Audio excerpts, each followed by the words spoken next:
नमस्कार। दोपहर के 12 बज गए हैं और वक्त हो गया है दिन भर की हर बड़ी खबर को जानने का। ब्रेकिंग न्यूज में आपके साथ मैं हूं शुभांकर और अगले 1 घंटे तक आपको तमाम बड़ी खबरें दिखाएंगे। लेकिन शुरुआत आज ब्रेकिंग न्यूज की। अडानी विवाद में सरकार के पास छिपाने के लिए कुछ नहीं है, ऐसा कहना है अमित शाह का। पहली बार गृह मंत्री अमित शाह ने अडानी मसले पर अपनी राय रखी और कहा कि अडानी विवाद में हमारे पास छिपाने के लिए कुछ भी नहीं है। अडानी विवाद से हमें डरने की जरूरत नहीं है। विपक्ष के आरोपों के बीच ये बड़ी बात गृह मंत्री अमित शाह ने कही। कहा कि अगर कांग्रेस के पास कुछ है तो उसे लेकर सुप्रीम कोर्ट वो जाए, बेवजह केवल आरोप ना लगाए जाएं। दरअसल एएनआई से एक इंटरव्यू में अमित शाह ने अडानी विवाद से लेकर संसद में शोर शराबे, विपक्षी नेताओं के भाषण, तमाम चीजों को लेकर बात की, जिसमें त्रिपुरा का चुनाव भी था और जम्मू कश्मीर के हालात पर भी चर्चा हुई।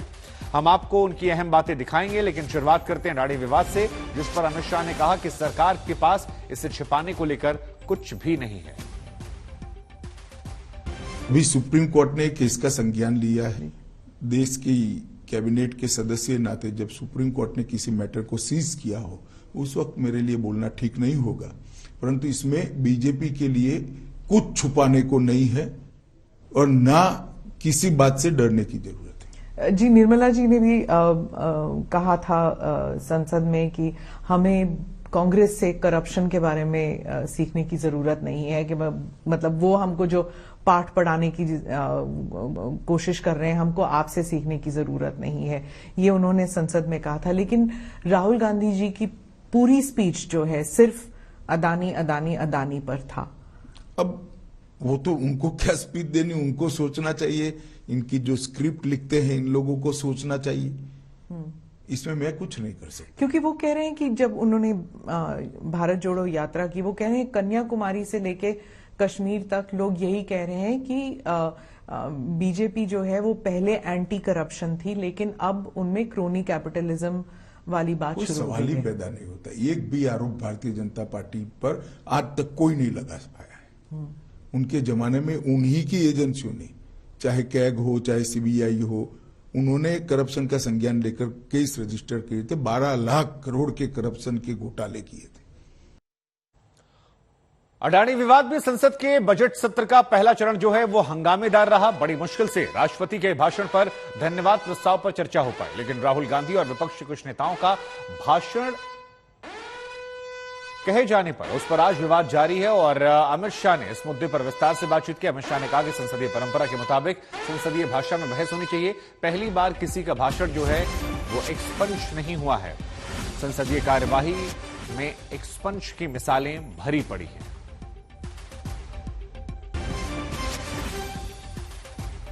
पहली बार एक्सपंज नहीं हो रहे हैं जी। पार्लियामेंट की प्रोसीडिंग्स एक्सपंज शब्दों और वाक्यों से भरा पड़ा है। पार्लियामेंट के रूल्स के हिसाब से बहस का स्थान है, और जब रूल्स के हिसाब से बहस करनी है तो पार्लियामेंट्री लैंग्वेज में करनी पड़ती है। आपने भी कहा था जब अधीर रंजन जी ने पप्पू शब्द का इस्तेमाल किया, तो आपने कहा कि किसी भी सांसद के लिए ऐसे शब्द इस्तेमाल नहीं करने चाहिए। आपने भी कहा, उस वक्त सब हंस पड़े क्योंकि वो शब्द जो है इतना अजीब लगा कि संसद में कोई वो शब्द कह रहा है। तो वो पर उसके बाद गाली गलौज भी शुरू हो चुकी है। आप इसके बारे में कुछ कहेंगे? कि देखिए, मैं तो मानता हूं कि जनता सब कुछ देख रही है और जनता इवेल्युएशन भी करती है। अब इंडियन डेमोक्रेसी इतनी मजबूत हो गई है, इतनी मैच्योर हो गई है कि वोट कास्ट करते वक्त ये सारी चीजों का संज्ञान भारत की जनता लेगी। पर संसद होने के नाते, एक सांसद होने के नाते, क्या आपको नहीं लगता कि सभी पार्टियों को मिल बैठकर कुछ करना चाहिए? क्योंकि लोग तंग आ चुके हैं ये सब देखकर। मतलब इट्स डिस्गस्टिंग। देखिए, हमें कोई परहेज नहीं है किसी के साथ बैठने के लिए, परंतु इनिशिएटिव तो सबने लेना पड़ेगा। गृहमंत्री ने पीएफआई पर बैन पर भी खुलकर बात की। इंटरव्यू में आरोप लगाया कि कांग्रेस की सरकारें पीएफआई कैडर से केस वापस लेने की कोशिश कर रही थी, लेकिन बीजेपी ने पीएफआई पर सख्ती से बैन लगाया। गृहमंत्री अमित शाह ने दावा किया कि पीएफआई आतंकवाद का कच्चा माल तैयार कर रहा था। ऐसी पुख्ता सूचना मिली थी कि अब अगर बैन नहीं लगाए तो देर हो जाएगी। इसी के बाद पीएफआई को बैन करने का फैसला लिया गया। हम आपको ब्रेकिंग न्यूज में सुनवाते हैं पीएफआई को लेकर अमित शाह ने क्या कहा। पीएफआई के कैडर पर अलग अलग प्रकार के केस थे, वो केस को समाप्त करने का प्रयास कांग्रेस सरकार द्वारा किया गया, जिसको कोर्ट ने रोका है। अब इसमें इनको बुरा लगाने जैसा क्या, या तो आप प्रयास न करते, प्रयास करोगे तो सुनना पड़ेगा। और दूसरी ओर हमने पीएफआई को बैन किया है, सफलतापूर्वक बैन किया है। और मैं मानता हूं कि पीएफआई इस देश में धर्मांधता और कट्टरता बढ़ाने वाला ऑर्गेनाइजेशन था। टेररिज्म का एक प्रकार से रॉ मटेरियल तैयार करने का वो लोग प्रयास कर रहे थे। कई ऐसे डॉक्यूमेंट मिले हैं जो बताते हैं कि इनकी गतिविधियां देश की एकता और अखंडता के लिए अच्छी नहीं थी। तो हमने वोट बैंक की पॉलिटिक्स से ऊपर उठकर इस पर कठोरतापूर्वक बैन लगाने का फैसला किया है। पर इतने साल क्यों लग गए? मतलब सब जानते थे, खासकर कर्नाटका में सब जानते थे कि पीएफआई जो है वो टेररिज्म के साथ थी। देखिए, एक समय था जब पीएफआई दक्षिण कर्नाटक और केरल का प्रॉब्लम था। जब हमने बैन लगाने का फैसला दिया इस वक्त कि पीएफआई ने देश भर में अपना काम फैलाने का शुरुआत भी कर दी थी, काफी हद तक फैला भी चुके थे। और कुछ इस प्रकार की एजेंसियों के पास सूचनाएं भी आई जिसमें देरी करना या शंका का लाभ देना ठीक नहीं था। इसलिए हमने इस पर निर्णय किया और कठोरता के साथ बैन लगाया है, और बहुत अच्छे तरीके से समाज में कोई रिएक्शन आइदर और साइड से नहीं आया है। जी। इधर गृह मंत्री अमित शाह ने हर ज्वलंत मुद्दे पर अपनी राय रखी है। अब आपको ब्रेकिंग न्यूज में बताते हैं कैसे त्रिपुरा चुनावों से लेकर जम्मू कश्मीर के हालात के बारे में उन्होंने बात की। जरा सुनिए आप। आपने कश्मीर के बारे में भी ये कहा था जब आर्टिकल 370 पे जब हमने इंटरव्यू किया था, तब उस वक्त भी आपने कहा था कि परिवारवाद जो है वो खत्म हो जाएगा, अब कश्मीर में नए नेता उभरेंगे। लेकिन अभी भी वहां पे अभी चुनाव ही कहाँ हुआ है, पर तैयारियां तो शुरू हो गई हैं। तो तैयारी तो करने का सबको अधिकार है। जनता का मैंडेट देखिएगा। अब ये जो पंच सरपंच चुनकर आए हैं, इसमें से ही नया नेतृत्व इमर्ज होगा, वहीं से कश्मीर के नेता निकलेंगे। त्रिपुरा के अंदर हमारी सीटें भी बढ़ाएंगे और वोट प्रतिशत भी हमारा बढ़ेगा। और इसका सबसे बड़ा परिचायक है कि यहां पर जिस कांग्रेस पार्टी के ऑर्गेनाइजेशनल कैडर के सैकड़ों लोगों की हत्या कम्युनिस्ट शासन में हो गई थी, वो कांग्रेस पार्टी ने बहुत कम सीटें लेकर कम्युनिस्टों के साथ समाधान किया है। और जो कम्युनिस्ट पार्टी कभी त्रिपुरा में किसी के साथ नहीं जाती थी, वो कम्युनिस्ट पार्टी ने भी कांग्रेस के साथ समाधान किया है। इसका मतलब है वो दोनों ये बात को स्वीकार कर चुके हैं कि हम अकेले भारतीय जनता पार्टी को नहीं हरा सकते। और ये हमारे लिए बहुत अच्छी पोजीशन है। मैं मानता हूं कि हम त्रिपुरा में हम अब तक का हमारा सबसे अच्छा परिणाम इस। अब बात करते हैं कानपुर देहात में बुलडोजर ऑपरेशन के दौरान मां बेटी की हुई मौत की। इस खबर ने सभी को हिलाकर रख दिया है। आपको ब्रेकिंग न्यूज में बता दें, कानपुर देहात के रूरा थाना क्षेत्र की घटना पर सियासत भी गरमा रही है। कांग्रेस ने इसे जातीय रंग देने की कोशिश की है। दरअसल कानपुर देहात के रूरा थाना क्षेत्र में अतिक्रमण हटाने की कोशिश के दौरान झोपड़ी में जलकर मां बेटी की मौत हो जाती है और उसके बाद सियासत जो है उफान पर पहुंच जाती है। कानपुर में मां बेटी की जिंदा जलकर मौत पर सियासत गरमाई है। समाजवादी पार्टी विधायक को पीड़ित परिवार से मिलने से रोक दिया गया है। पुलिस ने हिरासत में लिया है। समाजवादी पार्टी इस मामले को लेकर हमलावर है, जबकि यूपी सरकार के डिप्टी सीएम डिफेंसिव दिखाई पड़े। ब्रजेश पाठक और केशव मौर्य दोनों ने कहा सरकार आरोपियों पर सख्त कार्रवाई करेगी। समाजवादी पार्टी से गंभीर मुद्दे पर राजनीति कर रही है, ऐसा बीजेपी ने आरोप लगाया।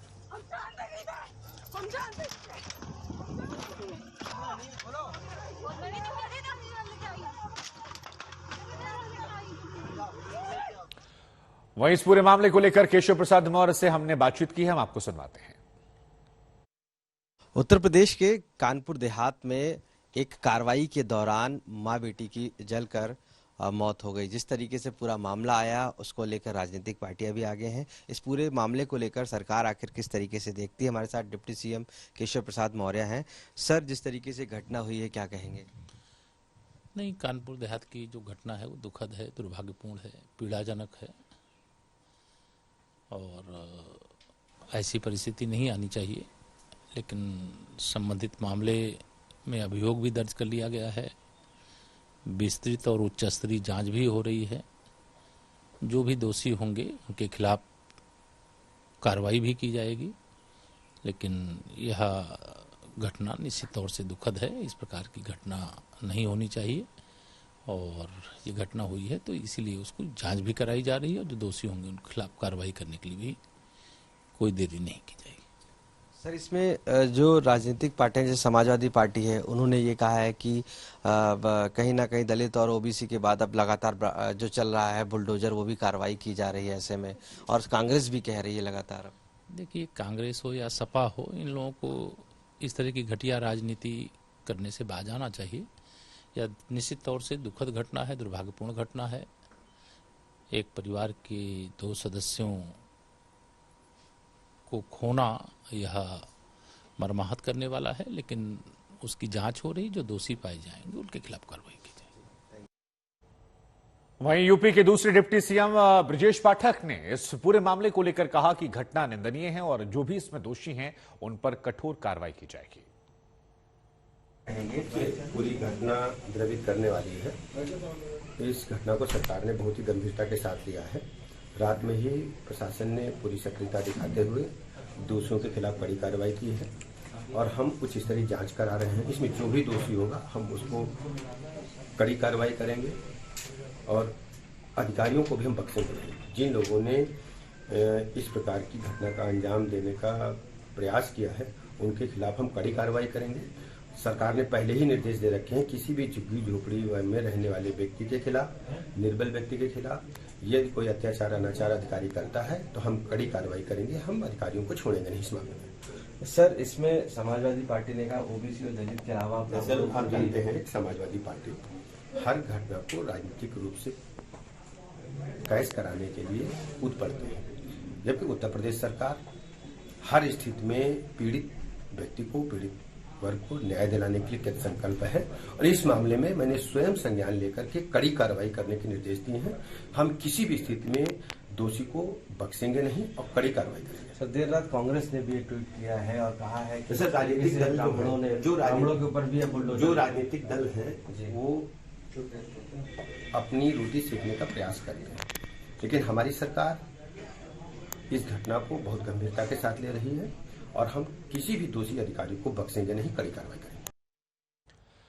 इधर कानपुर देहात में जिस मां बेटी की मौत हुई वो ब्राह्मण परिवार से थी। अब कांग्रेस और समाजवादी पार्टी ने योगी सरकार को घेरने के लिए इसे जातीय रंग दे दिया है। कांग्रेस ने अपने ट्वीट में कहा कि योगी की बुलडोजर नीति ने 2 लोगों की जान ले ली। यूपी के कानपुर में ब्राह्मण परिवार के घर पर योगी सरकार का बुलडोजर चल गया। घर गिराने से शिफ्ट मां बेटी ने खुद को आग लगाकर जान दे दी। कितना विभत्स ये सबको है, ये कांग्रेस की तरफ से ट्वीट किया गया। वही समाजवादी पार्टी भी इसी लाइन को लेते हुए ट्वीट किया कि योगी जी आपके जल्लाद और बेरहम तथा अमानवीय प्रशासन द्वारा की गई ये हत्या है। योगी सरकार में लगातार ब्राह्मण परिवार को निशाना बनाया जा रहा है। लगातार चुन चुनकर ब्राह्मणों के साथ ही घटनाएं घटित हो रही हैं। दलित पिछड़ा के साथ ब्राह्मण भी भाजपा सरकार, योगी सरकार के अत्याचार का निशाना बन रहे हैं। आखिर योगी आदित्यनाथ जी की सरकार में बुलडोजर का जो कहर है वो सूबे के या तो कमजोर तबके उसका निशाना बनते हैं या कानपुर देहात में ब्राह्मण समाज के लोगों का जिस तरह से मकान गिराया गया और जब उसमें आग लगी गई तो 2 परिजन जो घर के अंदर थे उन्हें जलता छोड़ एसडीएम वहां से भागे। सवाल यह है कि ना तो उस ब्राह्मण परिवार को एसडीएम द्वारा जमीन कब्जा की नोटिस दी गई, ना कोई उनको सूचना दी गई, और जब ये पूरा मामला हो गया तो लीपा पोती शुरू है।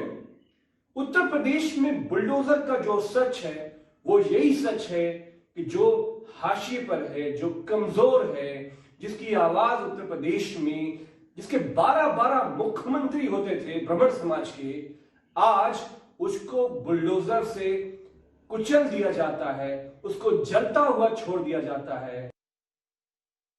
आगे बढ़ते हैं। दिल्ली के महरौली में आज 5वें दिन बुलडोजर ने घरों को उजाड़ने का काम जारी रखा। ब्रेकिंग न्यूज में आपको दिखाते हैं कैसे भूल भुलैया के पास डीडीए ने मकानों को अवैध घोषित कर तोड़ दिया और जिनके घर टूटे उनकी आंखें गमगीन थी, आंसू थे, पेपर दिखा रहे थे, कोर्ट का स्टे ऑर्डर दिखा रहे थे, लेकिन डीडीए ने किसी की एक नहीं सुनी, मकानों को तोड़ दिया, गृहस्थी उजाड़ दी, क्योंकि डीडीए की नजर में ये मकान अवैध थे और विरोध करने वाले आक्रमणकारी। ये जितने भी प्लॉट्स हैं ये सारे, ये जितना भी एरिया है वो 1092/1 का है। एक ही प्रॉपर्टी थी ये सारी, जिस आदमी ने बेची थी वो एक ही प्रॉपर्टी के जो है डिवाइडेड 50 गज 100 गज किसी का कुछ है, सब काटे हुए थे, उनकी अपनी प्रॉपर्टी है। और इसके बावजूद भी कल ये जो है हमें दिल्ली हाई कोर्ट से स्टे मिला हुआ है।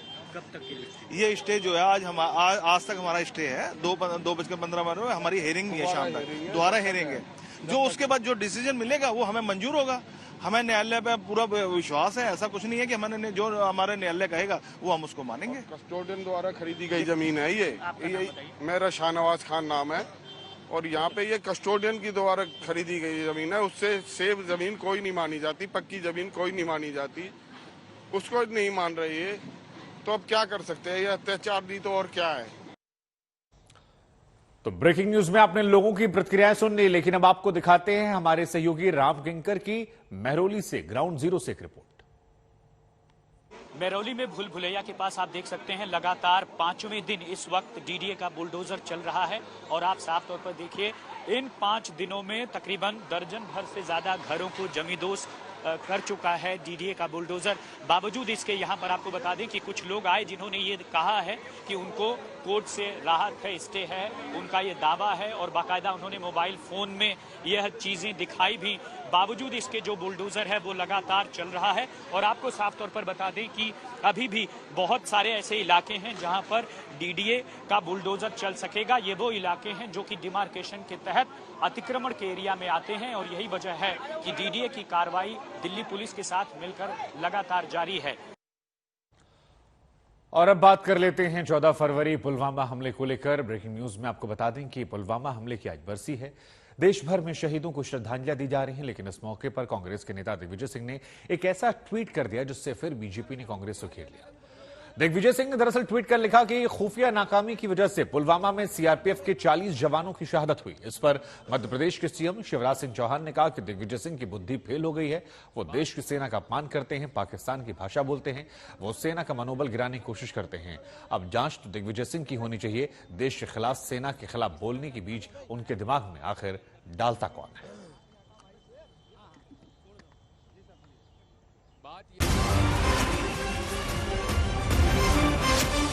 दिग्विजय सिंह के ट्वीट से बीजेपी फिलहाल भड़क गई है। शिवराज सिंह चौहान जो कि मध्य प्रदेश के मुख्यमंत्री हैं, उन्होंने निशाना साधा। ये कहा कि जिस तरह से ये घटना हुई थी उसमें नाकामी थी और अब शिवराज ने कहा है कि दिग्विजय पाकिस्तान की भाषा बोलते हैं, सेना का मनोबल गिराने की कोशिश करते हैं। जांच इनकी होनी चाहिए कि इनके दिमाग में नफरती बीज आखिर कौन भरता है।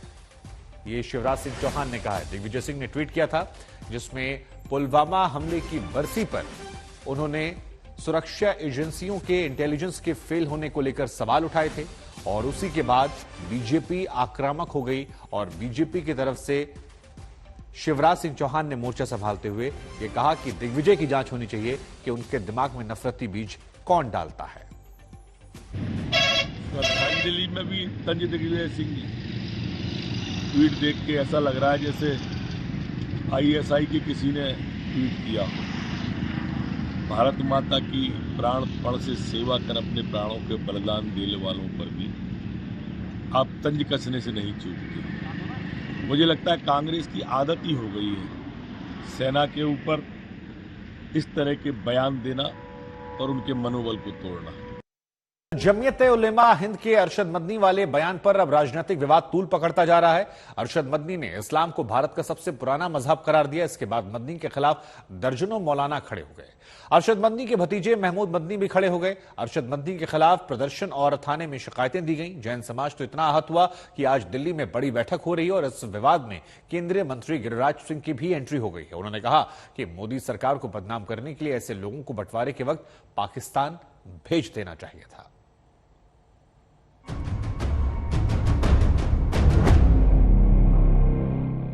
हम ओम को मानते हैं, अल्लाह को मानते हैं। हमें सद्भावना सम्मेलन में आमंत्रित किया गया था। हम तो अल्लाह है जी, और वो ओम हिंदू साहिबान जो है उसको मानते हैं। इस्लाम हिंदुस्तान का नया मजहब है। अब का आदम, का अल्लाह, का मनु, का ओम गड़म गड़ करके इस तरह नहीं होता। ओम और शिव और ब्रह्मा विष्णु महेश जिनको हम कहते हैं, ये तो अनादि है। दिल्ली के रामलीला मैदान में पिछले हफ्ते जमीयत उलेमाए हिंद के मौलाना अरशद मदनी के बयान पर सियासी बवाल मचा है।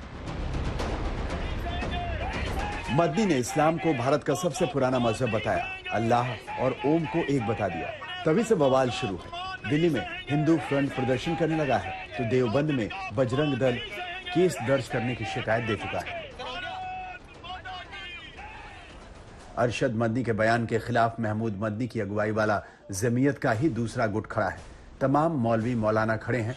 मजहब के जानकार, साधु संत, मुनि महंत से लेकर इतिहासकार तक खड़े हैं। और अब अरशद मदनी के बयान के खिलाफ राजनीतिक बयानबाजियां भी शुरू हो गई हैं। केंद्रीय मंत्री गिरिराज सिंह ने अरशद मदनी के बयान पर नाराजगी जताते हुए उन्हें पाकिस्तान भेजने की बात दोहराई।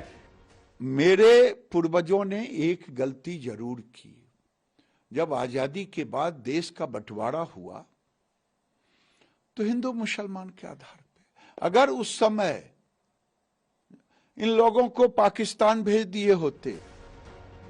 मौलाना अरशद मदनी लगातार इस्लाम को भारत का सबसे पुराना मजहब बता रहे हैं और भारत की जमीन को मुसलमानों की प्राचीनतम जमीन करार देने की कोशिश कर रहे हैं।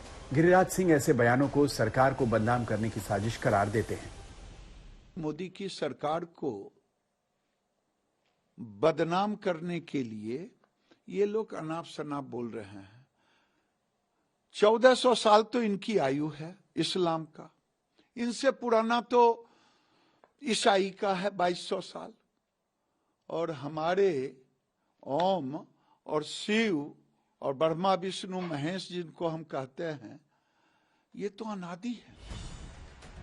मदनी के बयान पर ऐसी सियासत इसलिए शुरू हुई है क्योंकि मदनी ने ऐसे मंच से अपने मजहब को सबसे प्राचीन और उम्दा बताकर दूसरे धर्मों को कमतर साबित करने की कोशिश की, जो मंच सर्वधर्म प्रेम और संभाव के लिए बनाया गया था। अब अरशद मदनी खुद के बयानों को लेकर हर तरफ अलग थलग पड़ते जा रहे हैं।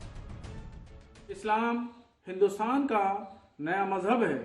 भारत में जब इस्लाम आया तो उससे पहले कई मज़ाहिब यहाँ पर मौजूद थे, जो कि खुद हमारे यहाँ मजहब इस्लाम में अल्लाह ने कुरान में इस बात की हिदायत दी है, हुक्म दिया है कि तुम्हारा दीन तुम्हारे लिए है और हमारा दीन हमारे लिए है। यानी हम अपने दीन पर अमल करें, तुम अपने दीन पर अमल करो। अरशद मदनी का बयान पिछले हफ्ते जिस मंच पर हुआ था, वहां सबसे पहले जैन मुनि लोकेश ने ही मदनी का विरोध किया था और मंच से उतर गए थे। अब अखिल भारतीय जैन सभा की ओर से भी मदनी के बयान पर आगे की रणनीति तय करने के लिए दिल्ली में बैठक की जा रही है। शांति, भाईचारा और सद्भाव के मंच पर मदनी और मुनि के बीच जो कुछ हुआ है, उसे लेकर अब मजहब से सियासत तक जुबानी महाभारत चालू है। इस बहस का क्या अंजाम होता है, ये देखने वाली बात होगी। दिल्ली से आशुतोष मिश्रा के साथ आज तक ब्यूरो। ब्रेकिंग न्यूज में आगे आपको बताते हैं कि अरशद मदनी के बयान पर राजनीतिक महाभारत इसलिए शुरू हो गई क्योंकि मदनी ने मजहबी भाईचारे के मंच से मजहब के आधार पर राजनीतिक बयानबाजियां की थी। संघ और संघ प्रमुख पर बयान दिया था और अपने मजहब को दूसरे मजहब के मुकाबले बेहतर साबित करने और दूसरे मजहबों को कमतर साबित करने की कोशिश की थी। क्या अल्लाह ने, ओम ने इसी धरती के ऊपर मनु को उतारा है? क्या हमारे मजहबी मामला में दखल क्यों नहीं हो? हम कहते हैं तुम जाहिल हो। दिल्ली में पिछले हफ्ते जमीयत उलेमाए हिंद अरशद गुट के चीफ अरशद मदनी जब हिंदू, सिख, जैन, बौद्ध धर्म के धर्मगुरुओं के मंच पर इस्लाम की तारीख और तारीफ के कसीदे पढ़ रहे थे, तब सारे धर्माचार्य सब्र के साथ सुन रहे थे। लेकिन जैन मुनि लोकेश को यह बर्दाश्त नहीं हुआ। जब उनके बोलने की बारी आई, और फिलहाल एक बड़ी खबर आ रही है कि बीबीसी के दिल्ली दफ्तर पर आयकर विभाग का छापा पड़ा है। ये इस वक्त की सबसे बड़ी खबर है। आपको बता दें ब्रेकिंग न्यूज में जो सबसे महत्वपूर्ण खबर है, बीबीसी के दिल्ली दफ्तर पर आयकर विभाग का छापा पड़ा है। यह खबर इस लिहाज से भी महत्वपूर्ण हो जाती है क्योंकि कुछ वक्त पहले बीबीसी की एक विवादित डॉक्यूमेंट्री भी सामने आई थी और उस विवादित डॉक्यूमेंट्री को लेकर बहुत सारी चर्चाएं हुई थी। कई जगहों पर उसको लेकर प्रदर्शन हुए थे, बैन लगाने की बात हुई थी। लेकिन आज बड़ी खबर आ रही है, बीबीसी के दिल्ली दफ्तर पर आयकर विभाग का छापा पड़ा है। मिलन मेरी सहयोगी इस खबर पर ज्यादा जानकारी के लिए जुड़ रही है। मिलन, आप बीबीसी की डॉक्यूमेंट्री और अब यह छापा, ये रेगुलर प्रोसेस है या उस कड़ी को जोड़कर देखें, और ये छापेमारी का आधार क्या, कब छापेमारी हुई, जो भी जानकारी है साझा कीजिए। देखिए, सूत्रों के हवाले से पता चला है कि आज सवेरे ही इनकम टैक्स डिपार्टमेंट का छापा बीबीसी के ऑफिस में पड़ा है। ये वही ऑफिस है जो कस्तूरबा गांधी मार्ग पर स्थित है दिल्ली में, और जितने भी ऑफिस में कर्मचारी सुबह पहुंचे थे उनके फोन भी आईटी डिपार्टमेंट ने सीज कर लिए हैं फिलहाल, और उन्हें घर जाने के लिए कह दिया गया।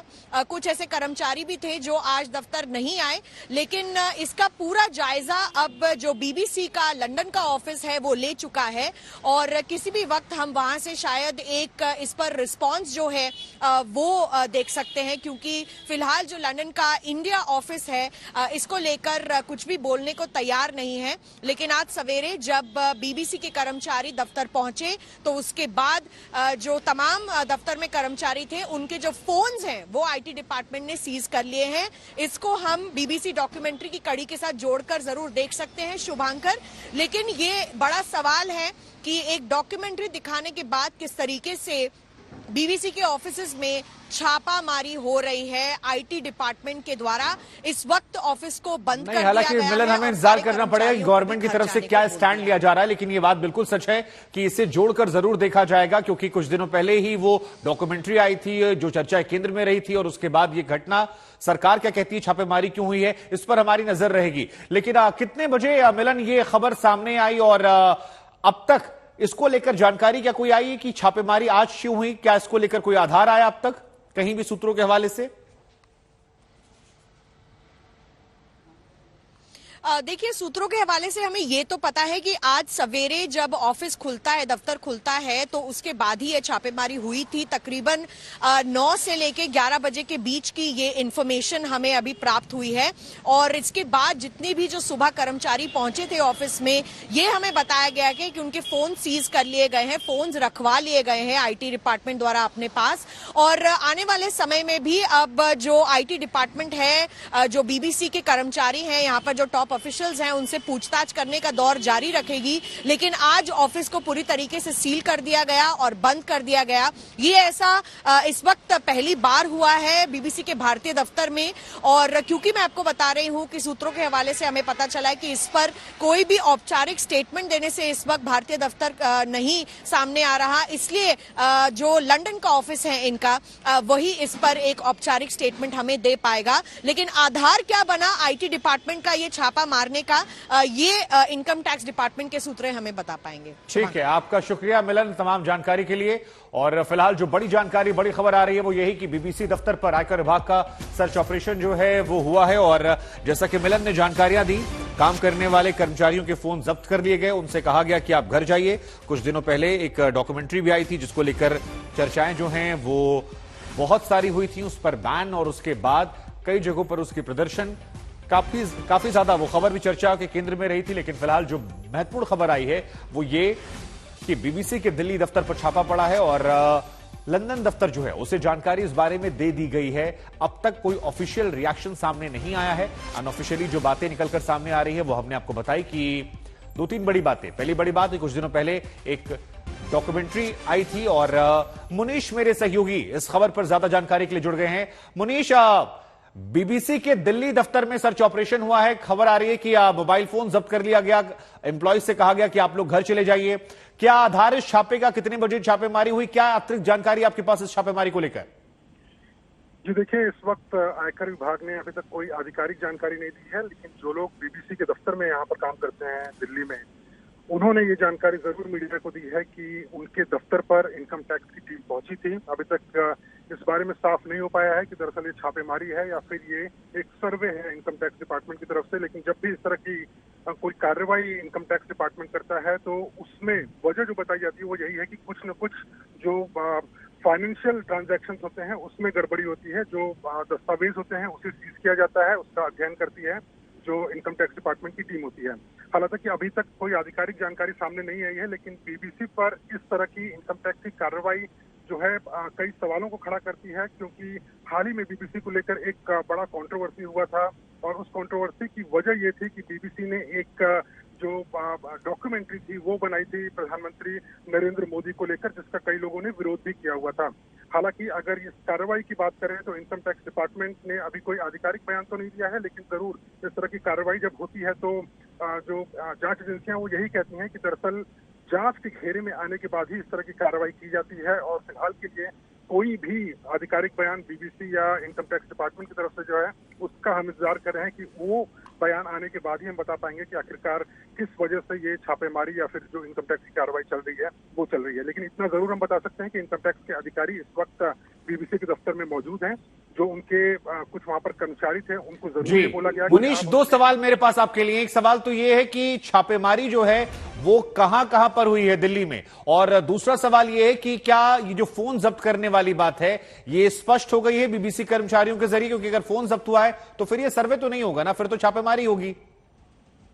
जी बिल्कुल, देखिए फोन जो जब्त करने की कार्रवाई होती है वो इसी वजह से कि कोई उस वक्त कोई तस्वीर न बना ले या फिर कोई इस तरह के अगर दस्तावेज किसी सीनियर अधिकारी के पास में मौजूद है जिसका जरूरत जांच के दौरान पड़ सकता है, उन दस्तावेजों को डिलीट न किया जाए। इस वजह से जो फोन है उनको जब्त किया जाता है या फिर उन्हें बोला जाता है कि आप इसको अभी इस्तेमाल नहीं कर सकते हैं जब तक कि हमारी कार्रवाई चल रही है। उसके अलावा अगर बात करें कि छापेमारी कहाँ कहाँ पर हो रही है, देखिए फिलहाल के लिए तो ये तय नहीं है अभी कि छापेमारी है कि नहीं है, लेकिन जो कार्रवाई इनकम टैक्स की हो रही है वो फिलहाल के लिए राजधानी दिल्ली में बीबीसी का जो दफ्तर है केजी मार्ग पर, वहां पर कार्रवाई हो रही है। अभी फिलहाल के लिए इस तरह की खबरें भी आ रही हैं कि जो बीबीसी के बाकी दफ्तर हैं हिंदुस्तान में वहां पर भी इस तरह की कार्रवाई हो रही है। हालांकि आधिकारिक बयान अभी तक आया नहीं है आयकर विभाग की तरफ से, लेकिन एक बड़ी कार्रवाई जरूर देखने को मिल रही है। और बीबीसी के जो कर्मचारी हैं वो इस बात को जरूर कह रहे हैं कि इनकम टैक्स के जो अधिकारी हैं वो उनके दफ्तर में मौजूद हैं और उन्हें बोला गया है, कुछ कर्मचारियों को आप घर जा सकते हैं, जो अंदर पहले से ही मौजूद कर्मचारी थे उनमें से जो आप अपने फोन का इस्तेमाल नहीं कर सकते हैं, फोन को आप हमारे पास से। जी, अब मुनीश, क्योंकि कुछ दिनों पहले बीबीसी की एक डॉक्यूमेंट्री आई थी, उसको बैन लगाया गया, फिर कई कॉलेजेस में उसे दिखाया गया, एक लंबा चौड़ा विवाद रहा है। अब ये जब खबर आती है कि यहां पर बीबीसी के दफ्तर में इनकम टैक्स का छापा पड़ रहा है, तो क्या इन दोनों कड़ियों को सीधे सीधे जोड़कर देखा जाए या इंतजार किया जाए कि अभी कोई आधिकारिक बयान आए कि किस वजह से छापेमारी हुई है, या ये छापा है, या जैसा कि आप कह रहे हैं कि सर्वे भी हो सकता है? जी देखिए शुभांकर, ये बहुत महत्वपूर्ण सवाल किया आपने। इस तरह की जब कार्रवाई होती है तो ऐसा नहीं है कि कोई 2-4 दिन की तैयारी के बाद में सीधा इनकम टैक्स या ईडी की टीमें या सीबीआई की टीमें कहीं पर पहुंच जाती हैं। जरूर इस तरह के आरोप हैं सेंट्रल एजेंसीज पर कि सरकार उसका दुरुपयोग करती है, और जब इस तरह के विवाद होते हैं, जैसे बीबीसी डॉक्यूमेंट्री का विवाद था, उसको लेकर उसके तुरंत बाद, विवाद के तुरंत बाद इस तरह की कार्रवाई होती है, जरूर सवाल खड़े होते हैं। लेकिन जिस तरह की प्रक्रिया हमने इसकी पहले देखी हुई है कि इस तरह के भले से आरोप लगते रहे हों, लेकिन जांच एजेंसियां जो है उनका यही कहना है कि काफी समय से वो इस मामले की जांच कर रहे होते हैं। क्योंकि बीबीसी एक ऐसी कंपनी है जिसके विदेश से ताल्लुकात हैं, तो जो भी पैसे उनके आते हैं, यहाँ पर जो खर्च होता है, उन सब का हिसाब और उन सब के ऊपर एक नजर रहती है इनकम टैक्स डिपार्टमेंट की, ईडी के अधिकारियों की। और जब कोई सबूत मिलता है उसके बाद ही कार्रवाई होती है, बिना सबूत की कोई कार्रवाई होती नहीं है। उसके अलावा इनकम टैक्स डिपार्टमेंट जो है उसके अपने पास खुद अधिकार मौजूद है कि वो कभी भी किसी भी इस तरह की कंपनी में जाकर सर्वे कर सकती है। अगर ये सर्वे है तो उसमें सिर्फ उन्हें वो दस्तावेजों का अध्ययन करते हैं कि कहीं कोई गड़बड़ी तो है कि नहीं है। लेकिन अगर इसकी राजनीतिक मायने निकालने की आप अगर मायने निकालें तो कहीं ना कहीं जो विरोधी दल है भारतीय जनता पार्टी के, वो जरूर इसको लेकर सवाल खड़ा करेंगे कि क्योंकि बीबीसी ने डॉक्यूमेंट्री प्रधानमंत्री नरेंद्र मोदी पर बनाई और उसको पूरे दुनिया में दिखाने की कोशिश की, कहीं ना कहीं ये उसकी वजह से कार्रवाई हो रही है। और मुझे बहुत उम्मीद है कि जो विरोधी दल हैं वो इस मौके को भुनाने की पूरी कोशिश करेंगे। इस तरह की प्रतिक्रिया भी जल्दी आनी शुरू शुरू हो जाएगी। लेकिन जांच एजेंसियों की अगर बात करें तो वो यही कहते हैं कि वो स्वच्छ रूप से, पूरी तरह से स्वतंत्रता से वो इस तरह की कार्रवाई को अंजाम देते हैं। उसमें राजनीति से प्रेरित होकर इस तरह की कार्रवाई को अंजाम नहीं दिया जाता। ठीक है मनीष, एक खबर ये भी आ रही थी कि दिल्ली ही नहीं बल्कि मुंबई में भी जो उनका दफ्तर है वहां पर भी छापेमारी हुई, तो क्या मुंबई में भी हुई है या सिर्फ और सिर्फ दिल्ली में छापेमारी हुई है? जी देखिए, इस तरह की जब भी कार्रवाई होती है तो देश में जहां कहीं भी दफ्तर होता है किसी भी कंपनी का, वहां पर इस तरह की कार्रवाई होती है तो बहुत ज्यादा मुमकिन है कि ना सिर्फ दिल्ली बल्कि मुंबई और मुंबई के अलावा भी जो बीबीसी के बड़े ब्यूरो होंगे, जो उनके दफ्तर होंगे, वहां पर कार्रवाई इस तरह की हो रही होगी, ऐसा अनुमान लगाया जा रहा है। हालांकि इसकी आधिकारिक जो पुष्टि है वो होना बाकी है, लेकिन बहुत मुमकिन है कि ना सिर्फ दिल्ली बल्कि कई जगह जहां पर बीबीसी के दफ्तर हैं वहां पर इस तरह की कार्रवाई को अंजाम दिया जा रहा है। जी, अब ये बताइए, दिल्ली वाले दफ्तर में इनकम टैक्स विभाग जब यहां पर गया तो कितने बजे वो पहुंचे? और क्योंकि मॉर्निंग शिफ्ट होती है, कई लोग आते हैं, कई लोग वापस जा रहे होंगे, तकरीबन कितनी संख्या में लोग हैं जिन्हें जाने के लिए कहा गया, और अंदर जो हैं वो कितनी है? और लोगों से जिनकी आपकी बात हुई ऑफ द रिकॉर्ड बीबीसी में काम करने वालों से, उनका क्या वर्जन था कि क्या हुआ, अगर आप बता सकें अपने शब्दों में। शुभांकर, देखिए ये कार्रवाई जो हुई है लगभग 11 से 12 बजे के बीच में जो आयकर विभाग के अधिकारी हैं वो बीबीसी के दफ्तर में पहुंचे, और दफ्तर में पहुंचने के बाद में उन्होंने इस तरह की जानकारी दी कि हम आपके दफ्तर में यहाँ पर आए हैं, हमें कुछ कार्रवाई को अंजाम देना है। साथ में उनके पास में वो दस्तावेज भी थे जिसके बिना पर और जिसके पावर के तहत ही वो इस तरह की कार्रवाई को अंजाम दे सकते हैं। एक लीगल कार्रवाई होती है इस तरह की किसी भी कार्रवाई को अंजाम देने के लिए। ठीक है, या तो बड़े अधिकारी। मुनीष आप बने रहिए हमारे साथ, अरविंद ओझा भी जुड़ गए, उनके पास भी कुछ जानकारियां। अरविंद, आपके पास क्या अतिरिक्त जानकारियां हैं कि बीबीसी के दिल्ली ऑफिस में आईटी की छापेमारी को लेकर? देखिए, आज तक ने इनकम टैक्स के एक बड़े अधिकारी से अभी बातचीत की है। उनका कहना है कि जो बीबीसी पर कार्रवाई हो रही है वो इनकम टैक्स का सर्वे है, कुछ चीजों को वेरीफाई करना है। जाहिर सी बात है इनकम टैक्स के हाथ कोई जानकारी लगी होगी, लिहाजा जो इनकम टैक्स की टीम पहुंची हुई है बीबीसी के दफ्तर में और कुछ चीजों का वेरिफिकेशन करना है, इसलिए इनकम टैक्स की टीम वो वहां पर पहुंची हुई है। इनकम टैक्स जब कोई कार्रवाई करती है तो शुरुआत जो होती है उसे इनकम टैक्स की टीम सर्वे कहती है। आप उसे सर्च ऑपरेशन या रेड भी कह सकते हैं, लेकिन इनकम टैक्स की टीम का कहना है कि वो ये एक सर्वे की कार्रवाई है और कुछ चीजों का वेरिफिकेशन करना है, इसलिए इनकम टैक्स की टीम नहीं तो अरविंद, आप तो लगातार ऐसी खबरें कवर करते हैं, हमारे दर्शकों को आसान शब्दों में समझा दीजिए कि ये टेक्निकल टर्म है जिसका इस्तेमाल वो करते हैं, और अगर ये टेक्निकल टर्म है तो फिर रेड और सर्वे में अंतर क्या है, या रेड के पहले की जो प्रक्रिया है उसे सर्वे कहते हैं? थोड़ा सा अगर आप दे देंगे तो दर्शक जो आपको सुन रहा है उसे क्लैरिटी हो जाएगी। जी बिल्कुल, देखिए रेड और सर्वे में जो इनकम टैक्स की टीम है वो इसे सर्वे ही बताती है, लेकिन इसे अगर रेड कहा जाए तो कुछ भी गलत नहीं होगा। पहली चीज शुभांकर ये। दूसरी चीज, जो शुरुआती कार्रवाई होती है इनकम टैक्स की, पहले वो जो भी उनको इनपुट्स मिलते हैं उसको वो वेरीफाई करते हैं अपने स्तर पर, उसके बाद तमाम दस्तावेज करते हैं, उसके बाद जाकर पूरा एक्शन प्लान तैयार होता है, उसके बाद इनकम टैक्स वो एक्शन लेता है। जो इनकम टैक्स के अधिकारियों से अभी हमारी आज तक की बातचीत हुई है, उन्होंने ये कहा है कि इनकम टैक्स की टीम को कुछ वेरिफिकेशन करना है, इस वजह से इनकम टैक्स की टीम पहुंची हुई है। जाहिर सी बात है कोई दस्तावेज होंगे, उसी को लेकर वेरिफिकेशन करना है, और जो इनकम टैक्स है उसका सर्वे, उसे सर्च ऑपरेशन को वो सर्वे करते हैं, और सर्वे करने के लिए इनकम टैक्स की टीम पहुंची हुई है। हालांकि कितने जगहों पर लोकेशन है इसके बारे में तो अभी तक डिटेल हमें नहीं बताई गई है, लेकिन इनकम टैक्स के अधिकारियों का कहना है कि कुछ चीजों का वेरिफिकेशन करना है। जाहिर सी बात है कोई ट्रांजैक्शन होगा या कोई दस्तावेज होंगे वो इनकम टैक्स के अधिकारियों को मिले होंगे, और इस वजह से इनकम टैक्स डिपार्टमेंट की टीम का ये एक्शन बीबीसी के खिलाफ जारी है। नहीं तो अरविंद, अब जरा एक सवाल और बता दीजिए, क्योंकि आपने इनकम टैक्स के अधिकारियों से बातचीत की है। बीबीसी की हाल फिलहाल में एक डॉक्यूमेंट्री आई थी और उसको लेकर चर्चाएं, जैसे खबर आई सोशल मीडिया पर तेज हो गई कि डॉक्यूमेंट्री के बाद ये रेड है। क्या दोनों कड़ियों में समानता है? इनकम टैक्स की टीम क्या उसके तहत है, या ये प्रक्रिया पहले से चली आ रही थी? क्योंकि ये सवाल सभी के मन में इस वक्त है। नहीं, देखिए बिल्कुल इनकम टैक्स ऑन रिकॉर्ड तो ये बात बिल्कुल नहीं कहेगी, और कोई भी एजेंसी ये बात बिल्कुल नहीं कहेगी। इसको रिलेट करके जरूर लोग देखेंगे जरूर, लेकिन जाहिर सी बात है इनकम टैक्स का जो एक्शन होता है वो पूरी तैयारी के साथ होता है। पहले ठीक है, आप अरविंद बने रहिए हमारे साथ मेरी सहयोगी मिलन जो है वो बीबीसी दफ्तर के बाहर मौजूद हैं। मिलन, बीबीसी दफ्तर के बाहर से क्या तस्वीरें निकल कर आ रही हैं, और अगर आपकी बातचीत हुई हो वहां काम करने वाले किसी कर्मचारी से, पत्रकार से, तो उनका वर्जन क्या है वो भी आज तक पहुंचाइए। देखिए, इस वक्त ये सामने की जो बिल्डिंग आपको दिखाई दे रही है वही बीबीसी का दफ्तर है। इसी में एक फ्लोर जहां पर बीबीसी का दफ्तर है वो बंद किया गया है।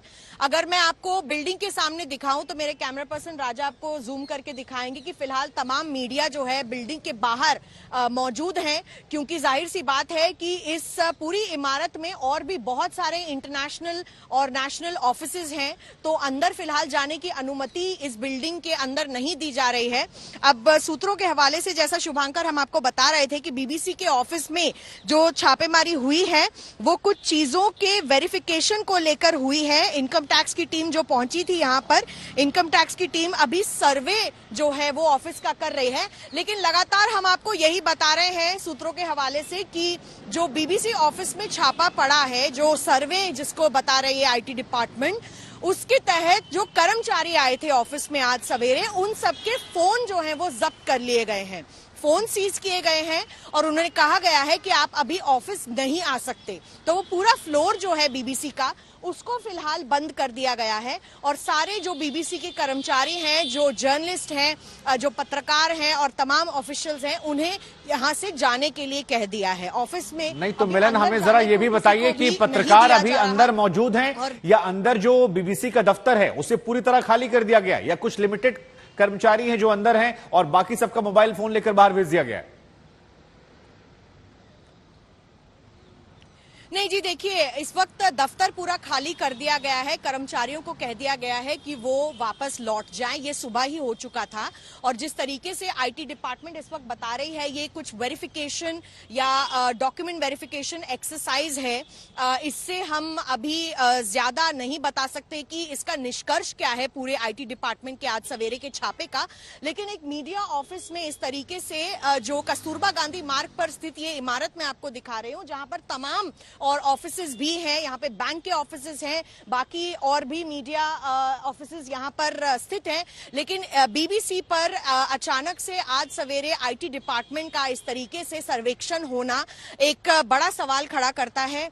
और बता दें शुभांकर कि एम्प्लॉइज जो हैं, कर्मचारी जो हैं, अंदर नहीं है फिलहाल। उनको कह दिया गया है, फोन उनके रख लिए गए हैं आईटी डिपार्टमेंट द्वारा और उसके बाद उन्हें वापस जाने के लिए कह दिया गया है। फिलहाल हमारे पास इतनी जानकारी है। जी, बीबीसी के जो कर्मचारी हैं वो क्या उस दफ्तर के आसपास ही हैं, बाहर इकट्ठा हैं, या उन्हें उनके घर भेज दिया गया है? अगर आप लोगों की बात हुई हो किसी से तो उनकी तरफ से क्या वर्जन सुनाया गया कि सुबह कितने बजे वो पहुंचे, कैसे इस पूरे घटनाक्रम को अंजाम दिया गया?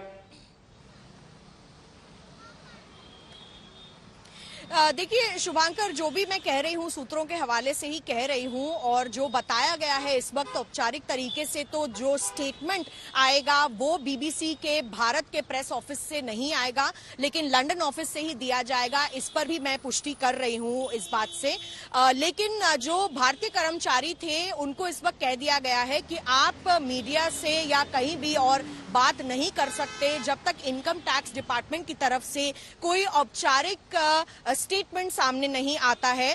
फिलहाल जो कर्मचारी थे उनके फोन रख लिए गए हैं, इसलिए उनसे डायरेक्ट संपर्क नहीं हो पा रहा है। लेकिन जो भी कर्मचारी यहां पर आए थे उन्हें दोबारा घर जाने के लिए कह दिया गया और क्योंकि उनके फोन सीज कर लिए गए हैं इसलिए सीधा संपर्क होना उनसे इस वक्त मुश्किल साबित हो रहा है। अब एक पॉलिटिकल क्वेश्चन पूछ लेते हैं आपसे, क्योंकि डॉक्यूमेंट्री जब आई थी तब काफी विवाद हुआ था और कांग्रेस समेत कई पार्टियों ने इसको विरोध किया, संसद में भी हमने सुना इसका जिक्र हो गया था। अब जब ये कार्रवाई हुई है, क्योंकि एक मीडिया संस्थान है बीबीसी और प्रतिष्ठित संस्थान है, दुनिया भर में लोग इसे पढ़ते सुनते हैं, क्या इस मामले को लेकर यहां से एक बड़ी सियासत हम देखने वाले हैं आगे? बिल्कुल शुभांकर, बीबीसी जैसा एक मीडिया संस्थान, जैसे आपने कहा, बहुत ही प्रतिष्ठित संस्थान है, बहुत ही बड़ा संस्थान है, और जिस तरीके से जो बीबीसी की जो डॉक्यूमेंट्री एयर हुई थी, BBC the Modi question, Goda rights को लेकर, 2002 को लेकर, इस पर विपक्षी पार्टियां एक तरीके से बार बार इसको सियासी कटघरे में खड़ा कर रही हैं।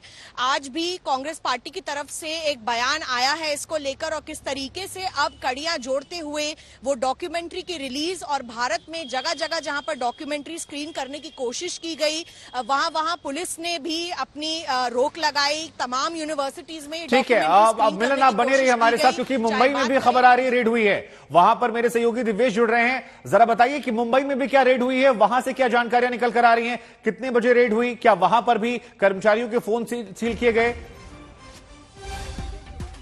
बहुत सारे ऐसे एम्प्लॉय हैं बीबीसी के जिनसे हम संपर्क करने की कोशिश कर रहे हैं, पर उनसे संपर्क नहीं हो पा रहा है। जब भी आईटी का सर्वे होता है तो जो भी कर्मचारी और ऑफिस से जुड़े लोग होते हैं उनका फोन रख लिया जाता है। उस सर्वे के दौरान उन्हें फोन पर बात करने की इजाजत नहीं होती है, शायद इसी वजह से संपर्क नहीं हो पा रहा है। हमारे जो सूत्र हैं इनकम टैक्स विभाग में, उन्होंने यही बताया कि ये दिल्ली इनकम टैक्स की टीम है, दिल्ली इनकम टैक्स इन्वेस्टिगेशन की टीम है और ये सर्वे कर रही है। फिलहाल दिल्ली स्थित बीबीसी कार्यालय और मुंबई में जो उनका एक छोटा सा कार्यालय है वहां पर ये सर्वे चल रहा है। बीकेसी नामक जगह है मुंबई में जहां पर बीबीसी का कार्यालय है और वहां पर ये सर्वे चल रहा है। वहां पर अभी जांच चल रही है। इनकम टैक्स के अफसर दिल्ली से आए हुए हैं और वो इनकम टैक्स के इन्वेस्टिगेशन विंग से है। डीजी इन्वेस्टिगेशन दिल्ली की टीम यहाँ पर मौजूद है। उन्होंने मुंबई के इन्वेस्टिगेशन विंग की तो मदद नहीं ली है, तो ये रेड जो थी, ये जो सर्वे था, इसे काफी गोपनीय रखा गया था। इसे एक सीक्रेट तरीके से ऑपरेट किया गया था और सीक्रेट तरीके से इसे एग्जीक्यूट किया जा रहा है। और आपको बता दें कि इनकम टैक्स विभाग के कर्मचारी और अफसर अभी भी बीबीसी के दफ्तर में मौजूद है और हो सकता है डॉक्यूमेंट्स और हार्ड डिस्क खंगाले जाने के बाद कुछ पूछताछ भी जो वहां के कार्यालय के जो भी एग्जीक्यूटिव्स होंगे, जो भी ऑफिस बेयरर्स होंगे। ठीक है दिव्येश, देखिए एक बार दर्शकों को हम भी बता दें कि ये सर्वे जो बार बार कहा जा रहा है, ये हमारे सहयोगी ने हमसे थोड़ी देर पहले एक्सप्लेन किया था कि ये आसान शब्दों में से आप रेड भी कह सकते हैं, रेड के पहले का ये प्रोसेस है। लेकिन दिव्येश जरा ये बताइए कि मुंबई में कितने बजे ये रेड हुई? क्या 11 बजे के आसपास जब दिल्ली में हो रही थी, और वहां भी सारे फोन सील मान लिए जाएं? क्योंकि आप खुद कह रहे हैं कि आपके सहयोगी जो हैं उस बीबीसी में काम करने वाले, उनसे संपर्क नहीं हो पा रहा है। जी बिल्कुल, यहाँ पर भी करीब 11 बजे के करीब ऐसा सुनने में आ रहा है कि ये सर्वे शुरू हुआ। इनकम टैक्स विभाग के जो अफसर है, दिल्ली से आए हुए अफसर है, वो बीबीसी के कार्यालय में दाखिल हुए और जो सर्वे के हिसाब से जो एक नोटिस दिया जाता है सर्वे के लिए, जो भी कार्यालय है वहां पर जाकर इनकम टैक्स विभाग एक नोटिस देती है और उसके बाद जितने भी लोग मौजूद हैं। ठीक है, अब देखिए आपने जिस चीज का जिक्र कर दिया पॉलिटिक्स का, कांग्रेस की तरफ से रिएक्शन सामने आ गया है। कांग्रेस ने कहा कि देश में अघोषित आपातकाल लगा हुआ है। ये बड़ी खबर इस वक्त आपको बता रहे हैं। कांग्रेस की तरफ से पहला रिएक्शन सामने आ गया है और बीबीसी पर जो ये छापा पड़ा है उसको लेकर कांग्रेस ने विरोध किया है। आईटी एक्शन का विरोध करते हुए कांग्रेस ने कहा कि ये देश में अघोषित आपातकाल है। तो फिलहाल जो सबसे बड़ी खबर है, इस पूरे मामले को लेकर सियासत जो है तेज हो गई और इसके अनुमान भी लगाए जा रहे थे, क्योंकि हाल फिलहाल में बीबीसी की एक डॉक्यूमेंट्री आई थी जो 2002 को लेकर आधारित थी, उसे बैन किया गया। उसके बावजूद उसका प्रसारण कई जगह किया गया। संसद में भी मल्लिकार्जुन खड़गे ने इसका जिक्र किया था और जब बीबीसी के दफ्तर पर छापेमारी हुई दिल्ली मुंबई में, तो फिर यह खबर जो है अब सियासी रूप ले चुकी है और कांग्रेस की तरफ से पहला रिएक्शन सामने आया। इस एक्शन का विरोध करते हुए कहा कि देश में फिलहाल अघोषित आपातकाल लगा हुआ है। हम आपको बता दें, अब तक जानकारियां जो निकलकर आई हैं उसके मुताबिक 11 बजे के आसपास दिल्ली और मुंबई के दफ्तरों में छापेमारी जो है वो की गई है आईटी की तरफ से और सभी कर्मचारियों के फोन जो हैं वो रख लिए गए हैं। दफ्तर से उन्हें जाने के लिए कहा गया है। साथ ही खबर यह भी आ रही है कि मीडिया से बातचीत करने की मनाही भी उनसे कही गई है। हालांकि अब तक इनकम टैक्स की तरफ से ऑफिशियल कोई बयान सामने नहीं आया, लेकिन हमारे सहयोगियों ने जब उनसे बातचीत की तो कहा गया कि सर्वे किया जा रहा है और कुछ कागजात वेरीफाई करने थे। उन वेरिफिकेशन को लेकर ही हम यहां पर आए हैं। जब हमने और डिटेल में समझने की कोशिश की कि सर्वे के मायने क्या होते हैं, क्या इसे हम रेड का नाम दे सकते हैं, तो फिर बताया गया कि हां, यह गलत नहीं होगा अगर इसे रेड भी कहा जाए। लेकिन अब तक आधिकारिक तौर पर यहां पर इनकम टैक्स डिपार्टमेंट की तरफ से कोई बयान सामने नहीं आया है। तो बड़ी जानकारी हम आपको दे दें, कर्मचारियों के फोन को जब्त किया गया है और ये न सिर्फ दिल्ली में बल्कि मुंबई में भी। हालांकि जब हम अपने सहयोगियों से बात करें तो ये भी कह रहे थे कि ऐसी छापेमारी जब कभी भी होती है तो सिर्फ एक जगह पर नहीं होती है। जहां जहां बड़े शहरों में दफ्तर होते हैं, हर एक दफ्तर में वहां पर छापेमारी होती है और यही वजह है कि न सिर्फ दिल्ली बल्कि मुंबई में भी छापेमारी हुई है। बीबीसी की तरफ से अब तक कोई आधिकारिक बयान सामने नहीं आया है, लेकिन जैसा कि हमारे सहयोगियों ने जानकारी दी है, बीबीसी लंदन की तरफ से बयान जो है वो सामने आ सकता है। इनकम टैक्स की तरफ से भी अब तक कोई क्लैरिटी नहीं दी गई है कि ये सर्वे है, डॉक्यूमेंटेशन को चेक करना है, अगर है तो क्या चेक कर रहे हैं, किस आधार पर चेक कर रहे हैं, ऐसी कोई जानकारी सामने नहीं आई है। लेकिन इन सब के बीच में जो बड़ी बातें हैं वो ये कि बीबीसी दफ्तर में आईटी रेड हुई है, वहां पर सभी कर्मचारियों के फोन जो है जब्त कर लिए गए हैं। फिलहाल कर्मचारियों को बाहर भेज दिया गया है और छापेमारी जो है वो लगातार जारी है।